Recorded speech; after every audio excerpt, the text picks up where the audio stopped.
രാമനാട്ടുകര അപകടത്തിൽ 5 പേരാണ് മരിച്ചതിൽ ഒരാൾ സ്വർണ്ണക്കടത്ത് സംഘാംഗം താഹിർ ഷാ ആയിരുന്നു. അദ്ദേഹത്തിന് വലിയ സാമ്പത്തിക ബാധ്യതയുണ്ടായിരുന്നുവെന്നാണ് കുടുംബം പറഞ്ഞത്. ആദ്യമായിട്ടാകാം ഒരുപക്ഷെ താഹിർ ഷാ സ്വർണ്ണക്കടത്ത് സംഘത്തിനൊപ്പം പോയത്. അമാന ഗ്രൂപ്പിനെ കുറിച്ച് അറിയില്ല എന്നാണ് കുടുംബം പറയുന്നത്. കടന്നു പോകുന്നത് വലിയ മാനസിക സംഘർഷത്തിലൂടെയാണ് എന്നും കുടുംബം 24-നോട് പറഞ്ഞിട്ടുണ്ട്. ആ കുടുംബത്തിന് പറയാനുള്ളത് കേൾക്കാം. രാമനാട്ടുകരയിൽ വെച്ച് 5 യുവാക്കൾ അമിത വേഗതയിലായിരുന്ന കാറിൽ അത് അപകടത്തിൽപ്പെട്ട് മരിച്ച സംഭവത്തിൽ പിന്നീടാണ് ആ സംഭവത്തിന് സ്വർണ്ണക്കടത്തുമായി ചില ബന്ധങ്ങളുണ്ട് എന്നുള്ള വാർത്തകളൊക്കെ പുറത്തു വന്നത്. അതിൽ മരിച്ച ചെർപ്പുളശ്ശേരി സ്വദേശിയുടെ വീട്ടിലാണ് നമ്മളുള്ളത്. അവരുടെ മാതാവ് നമ്മളോടൊപ്പം ചേരുന്നുണ്ട്. ഈ അമാന ഗ്രൂപ്പുമായിട്ട് താങ്കളുടെ മകനടക്കം ബന്ധമുണ്ട് എന്നുള്ള വെളിപ്പെടുത്തലായിരുന്നു കഴിഞ്ഞ ദിവസം പുറത്തു വന്നത്. അത് ശരിയാണോ? അത് അതിനെ കുറിച്ചിട്ട് അറിയില്ല. അന്നപ്പോൾ അവൻ്റെ കൂട്ടുകാരനെ കൊണ്ടേക്കാനാണ് പറഞ്ഞിട്ടാണ് അവൻ പോയിട്ടുണ്ടായിരുന്നത്. പിന്നെ ഞങ്ങൾ ഇത് ആൾക്കാർ വിളിച്ച് പറയുമ്പോഴാണ് ഒരു 7:30 മണിക്ക് ശേഷമാണ്, ഈ 4:30 മണിക്ക് കഴിഞ്ഞ സംഭവമാണെങ്കിലും അതിൻ്റെ ശേഷമാണ് ഞങ്ങൾ അറിയുന്നത്. വിളിക്കുമ്പോഴൊക്കെ ഫോണ് സ്വിച്ച് ഓഫ് ആവും. അപ്പോൾ സ്വിച്ച് ഓഫ് ആയതാണെന്ന് വിചാരിച്ച് അങ്ങനെ ഇരുന്നതാണ് ഉണ്ടായത്. മോൻ എങ്ങനെയാണ്, താഹിറിന് എങ്ങനെയാണ് ഇത്ര ബാധ്യത വന്നത്, സാമ്പത്തിക ബാധ്യത വന്നത്? അവനക്ക് റെൻറ്റ് പരിപാടി ഉണ്ടായിരുന്നു. അതിലാണ് ഇപ്പോൾ ഈ സാമ്പത്തികം വന്നത്. കൂട്ടുകാരും ഒക്കെ കൂടിയിട്ട് അങ്ങനെ ആവും വന്നിട്ടുണ്ടാവും. പക്ഷേ അതൊക്കെ ഞങ്ങൾ ഈ ലാസ്റ്റ് ടൈമിലാണ് അങ്ങനെ ബാധ്യത ഉണ്ട് എന്നുള്ളത്. ഞങ്ങളാണ് ആ ബാധ്യത ഞങ്ങൾ ഏറ്റെടുത്തിട്ട്, നമ്മുടെ മക്കളല്ലേ, അവനങ്ങനെ ഒരു തെറ്റ് അങ്ങനെ പറ്റിയിട്ടുണ്ടെങ്കിൽ ഞങ്ങൾ ആ ബാധ്യത മറ്റേ കൂട്ടുകാരെ ഒന്നും കൂട്ടിയിട്ടില്ല, ഞങ്ങളുടെ ആധാരം വെച്ച് കൊടുത്ത് അവൻ്റെ ബാധ്യത തീർത്ത് കൊടുത്തതാണ്. വലിയൊരു സംഖ്യ നിങ്ങൾ അതിനുവേണ്ടി വായ്പ എടുത്തിരുന്നില്ലേ? എടുത്തിട്ടുണ്ട്. 30 ലക്ഷത്തോളം രൂപ വായ്പ. എന്നിട്ട് ബാധ്യത തീർന്നിരുന്നു? അതിൽ ബാധ്യത തീർന്നിട്ടുണ്ടോയെന്ന് അറിയില്ല. അത് അവൻ്റെ ഒരു കൂട്ടുകാരൻ്റെ അക്കൗണ്ടിലേക്ക് മാറ്റിയതാണ്. പിന്നെ അവൻ തീർത്തു എന്ന് പറയണ്ട, എത്ര തീർത്തു എന്ത് തീർത്തു എന്നുള്ളതൊന്നും ഞങ്ങൾ അറിഞ്ഞിട്ടില്ല. ഈ അപകടം പറ്റിയ ദിവസം താഹിർ പോയത് ഈ സംഘത്തിന് വേണ്ടിയിട്ടാണെന്ന് ഉമ്മ കരുതുന്നുണ്ടോ? ഒരിക്കലും കരുതണില്ല. കാരണം അവൻ അങ്ങനെ ഒരു കുട്ടി ആയിരുന്നില്ല ഞങ്ങളുടെ മുന്നിൽ. നമുക്ക് എല്ലാവർക്കും നമ്മുടെ മക്കൾ ശരിയാണ്. പക്ഷെ അതുകൊണ്ട് തന്നെ ആ ഒരു വിശ്വാസത്തിൻ്റെ മുകളിൽ അങ്ങനെയാണെന്ന് പറയില്ല. ഇതിപ്പോൾ പെട്ടെന്ന് ഇങ്ങനെ ഉണ്ടായൊരു പരിപാടിയാണ്, അവർ എസ്കോർട്ട് പോയതാണെന്നാണ് പിന്നീട് അന്വേഷിച്ചപ്പോൾ അറിയാൻ പറ്റിയത്. ഇപ്പോൾ കുട്ടികൾ പലതരത്തിൽ പല രീതിയിലേക്ക് ഇങ്ങനെ പൈസയൊക്കെ കണ്ടെത്താൻ വേണ്ടിയിട്ട് ഓരോ മേഖലയിലേക്ക് കടക്കുന്നുണ്ട്. അപ്പോൾ ഇങ്ങനെ ഒരു അപകടത്തിൽപ്പെട്ട മരിച്ച കുട്ടിയുടെ ഉമ്മ എന്നുള്ള നിലയ്ക്ക് എന്താണ് നിങ്ങൾക്ക് മറ്റുള്ള കുട്ടികളോടെങ്കിലും ഇനി പറയാനുള്ളത്? മറ്റുള്ള കുട്ടികളോട് ഒരിക്കലും മാതാപിതാക്കൾക്ക് ഒരു കണ്ണീരാവാൻ മക്കൾ കാരണമാവരുത് എന്നുള്ളതാണ് ഒന്നാമതായിട്ട് പറയുള്ളത്. അപ്പോൾ ഇന്നത്തെ ഒരു കാലഘട്ടത്തിൽ പറഞ്ഞത് വളരെ നമ്മൾ ശ്രദ്ധിച്ചാൽ, നമ്മൾ എത്ര വീട്ടുകാർ ശ്രദ്ധിച്ചാലും കുട്ടികൾ വഴി തെറ്റി പോകാനുള്ളൊരു മാഫിയ നമ്മുടെ നാട്ടിൽ തന്നെ ഉണ്ട്. ഈ താഹിറിന് നഷ്ടമായ വേദന അതിജീവിക്കാൻ നിങ്ങൾക്ക് കഴിഞ്ഞിട്ടുണ്ടോ? ഒരിക്കലും കഴിഞ്ഞിട്ടുമില്ല, ഇനിയിട്ട് കഴിയൂല. എന്തായാലും ഇപ്പോൾ കുടുംബത്തിന് ഇപ്പോഴും ബാധ്യതയുണ്ട് അല്ലേ? നിങ്ങളുടെ വീടടക്കം ബാധ്യതയിലാണ്. എപ്പോഴാണ് പോകാൻ പറഞ്ഞാൽ ഇറങ്ങല്ലാതെ നമുക്ക് ഒരു രക്ഷയില്ല. പിന്നെ ഇപ്പോൾ അവൻ ഉണ്ടെങ്കിൽ നമുക്ക് ഇറങ്ങാനും വലിയ വിഷമം ഉണ്ടായിരുന്നില്ല.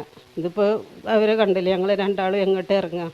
നമ്മളിത് പ്രേക്ഷകരിലേക്ക് എത്തിക്കുന്നത് ഇത്തരത്തിലുള്ള പ്രലോഭനങ്ങളിൽ വഴങ്ങി ഇതിനുവേണ്ടി തയ്യാറെടുക്കുന്ന കുട്ടികളെങ്കിലും ഇനി മനസ്സിലാക്കുക, അവരുടെ വീട്ടുകാരുടെ ജീവിതം, തുടർന്നുള്ള ജീവിതം എങ്ങനെയാണ് എന്നുള്ളത് മനസ്സിലാക്കുക. അതിനുവേണ്ടിയാണ് നമ്മൾ ഈ ഉമ്മയുടെ വേദനകൾക്കിടയിലും അവരുമായി നമ്മൾ സംസാരിച്ചത്. രാജീവ് സുദേവനൊപ്പം ചെർപ്പുളശ്ശേരിയിൽ നിന്ന് നിഖിൽ പ്രമേഷ്, 24. ഫൈസൽ നമുക്കൊപ്പം തുടരുന്നുണ്ട്. ഫൈസൽ, ഇപ്പോൾ താഹിർ ഷായുടെ കുടുംബം പറയുകയാണ്, ഇത് എന്തായിരുന്നു താഹിർ ഷാ ചെയ്തുകൊണ്ടിരുന്ന ജോലി എന്നുള്ളത് അറിയില്ല. ഒരുപാട് സാമ്പത്തിക ബാധ്യതകൾ ഉണ്ടായിരുന്നു. ഇങ്ങനെ ഒരു ജോലിക്കാണ് പോകുന്നതെന്ന് അറിയില്ല. അതിനുശേഷം സംഭവിക്കുന്നത് എന്താണ്? അദ്ദേഹത്തിൻ്റെ ജീവൻ നഷ്ടപ്പെടുകയാണ്. ഈ തരത്തിലേക്കൊക്കെയാണോ ഇത്തരം സംഘങ്ങളിലുള്ളവർക്ക് പ്രവർത്തിക്കുന്നത്? താങ്കൾ എങ്ങനെയാണ് ഇങ്ങനൊരു സംഘത്തിനൊപ്പം ചേർന്നത്? മാഡം, നമുക്ക് ഇച്ചിരി ക്രിമിനൽ ബാക്ക്ഗ്രൗണ്ട് ഉണ്ടായിരുന്നു ആദ്യം തൊട്ടേ. ഹലോ, പറയൂ. ആദ്യം തൊട്ടേ ഇച്ചിരി ക്രിമിനൽ പശ്ചാത്തലമുള്ള ആളുകളായിരുന്നു പണ്ടുള്ള ചെറിയ കേസുകളൊക്കെ. അപ്പോൾ സ്വാഭാവികമായിട്ടുള്ള ഒരു കാര്യങ്ങളാണിതൊക്കെ. അതായത് ആ രീതിയിലല്ലേ നമ്മൾ വളർന്നത്, ആ രീതിയിലാണ് ചെറുപ്പം തൊട്ടേ വളർന്നത്. അതിൻ്റെ ഒരു ഭാഗമാണിത്. ഞാൻ അങ്ങനെ ചിന്തിക്കണുള്ളൂ. പിന്നെ എന്ന് പറഞ്ഞാൽ ഇപ്പം ഈ കുടുംബം പറയുന്നുണ്ട്, ഈ കുടുംബത്തിൻ്റെ വൈകാരികത, വിഷമങ്ങൾ, അവരുടെ ഉള്ളിലുള്ള വിഷമങ്ങൾ, അതേപോലെ തന്നെ എനിക്കും എൻ്റെ നാട്ടിലുള്ള ആളുകൾക്കും ഈ പൊതുസമൂഹത്തിനൊക്കെ ഈ കേസ് ഇങ്ങനെ ഒരു വൈകാരികപരമായിട്ടുള്ള ഒരു കാര്യമാണ് സംഭവിച്ചത്. അപ്പോൾ ഈ കേസിന് ഈ അമാന ഗ്രൂപ്പിന് വേണ്ടി അഞ്ച് ഈ കുടുംബങ്ങളുടെ അത്താണികളിൽ 5 ആളുകൾ ബലിയാടായിട്ടുണ്ട്. 5 കുടുംബങ്ങൾക്ക്. താങ്കളും 5 വർഷം ആണോ ഈ അമാന ഗ്രൂപ്പിന് വേണ്ടി പ്രവർത്തിച്ചത്? അതെ, തീർച്ചയായിട്ടും. ഇപ്പോൾ എന്താണ് താങ്കൾ ഈ ഇത്തരം പ്രവർത്തനങ്ങൾ അവസാനിപ്പിച്ചോ? ഇല്ല, ഞാനിപ്പോൾ എനിക്ക് ചെറിയ ബിസിനസ്സുകളൊക്കെ ആയിട്ട് ഞാൻ ഇങ്ങനെ പോവാണ്. ഇപ്പോൾ സ്വർണ്ണക്കടത്തുമായി ബന്ധപ്പെട്ടുള്ള പ്രവർത്തനങ്ങളൊന്നും ഇപ്പോഴില്ല. ഇല്ല ഇല്ല ഇല്ല ഇല്ല ഇല്ല ഇല്ല അങ്ങനത്തെ പ്രവൃത്തികളിലൊന്നും ഇപ്പോൾ ഏർപ്പെടാറില്ല. താങ്കൾ എങ്ങനെയാണ് ഇത്ര ധൈര്യത്തോടെ ഇതൊക്കെ നമ്മൾ മാധ്യമങ്ങൾക്ക് മുന്നിൽ ഇങ്ങനെ വന്ന് തുറന്ന് പറയാൻ താങ്കൾക്ക് അതിനൊരു പേടിയും തോന്നുന്നില്ലേ? മാഡം, എൻ്റെ സുഹൃത്തുക്കൾ മരണപ്പെട്ടു പോയി. ഇന്നേക്ക് 3 വർഷമായി. 2021 കഴിഞ്ഞിപ്പോൾ 2024 അവരുടെ കുടുംബങ്ങളിലെ വിഷമങ്ങളും കണ്ണീരുകളും ഈ പ്രേക്ഷകരും പൊതുസമൂഹമൊക്കെ കാണുന്നുണ്ട് ഇപ്പോൾ.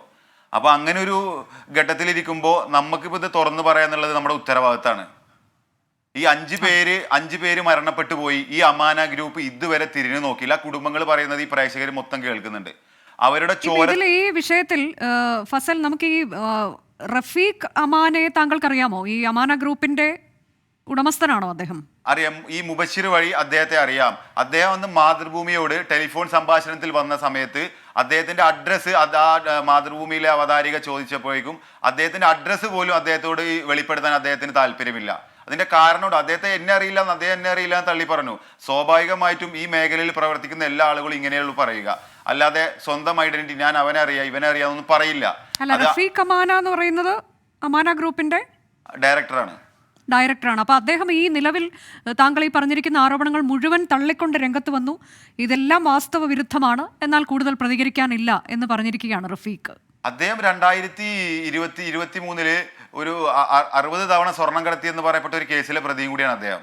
അതിൽ കസ്റ്റംസ് CISF ഉദ്യോഗസ്ഥർ വരെ ഉണ്ടെന്ന് തോന്നുന്നു. അങ്ങനെ ഒരു ആരോപിക്കപ്പെട്ടുള്ള ഒരു കുറ്റം അദ്ദേഹത്തിന്റെ പേരിലുണ്ടായിരുന്നു കഴിഞ്ഞ വർഷം.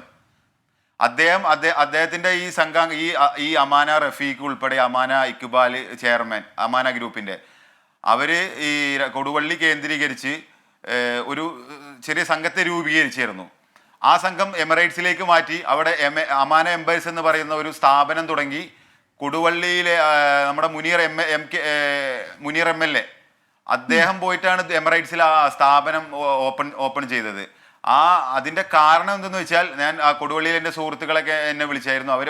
അവരടക്കം പറഞ്ഞത് ഇത് റിക്രൂട്ട്മെന്റിന്റെ ഭാഗമായിട്ട് ഗൾഫിലേക്ക് ഇവിടുന്ന് യുവാക്കളെ കയറ്റി അവിടുന്ന് റിക്രൂട്ട് ചെയ്ത് സ്വർണ്ണം ഇറക്കുക.